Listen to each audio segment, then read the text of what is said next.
दोन्ही पोटची मुलांच्या अस्थिविसर्जनाआधीच आईचाही मृत्यू झाल्याची हृदयद्रावक घटना कोल्हापूरमध्ये घडली आहे। दोन पोटच्या मुलांचा शेतात काम करत असताना विजेच्या धक्क्याने मृत्यू झाला।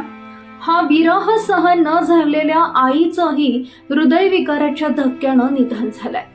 नंदाताई कृष्णा पाटील राहणार कोपार्डे, वय वर्ष 60 असं मृत महिलेचं नाव आहे। कोपार्डे तालुका शाहूवाडी येथील कडवी नदीजवळ असणाऱ्या शेतात सुहास कृष्णा पाटील, वय वर्ष 36 व स्वप्नील कृष्णा पाटील, वय वर्ष 31 हे दोघे भाऊ भात रोपण लावण आटपून बुधवारी दुपारी पिकांवर तणनाशक मारण्यासाठी शेताकडे गेले होते। तणनाशक मारत असताना सुहासला विजेच्या तारेचा जोरदार धक्का बसून तो शेतात पडला।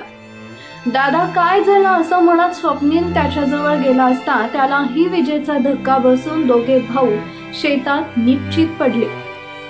यातच त्यांचा दुर्दैवी मृत्यू झाला। आपली दोन्ही मुलं अजून घरी का आली नाहीत म्हणून त्यांचे वडील कृष्णा पाटील तिथं गेले होते, तेही यातून बचावल्याची चर्चा आहे।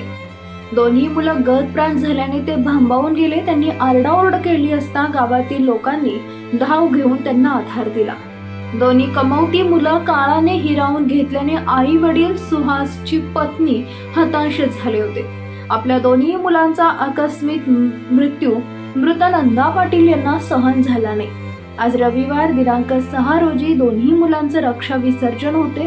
तत्पूर्वी शनिवारी रात्री 11 वाजता आई नंदा यांना तीव्र हृदयविकाराचा झटका आला। त्यांना दवाखान्यात दाखल केले, मात्र त्यातच त्यांची मध्यरात्री प्राणज्योत मावळली।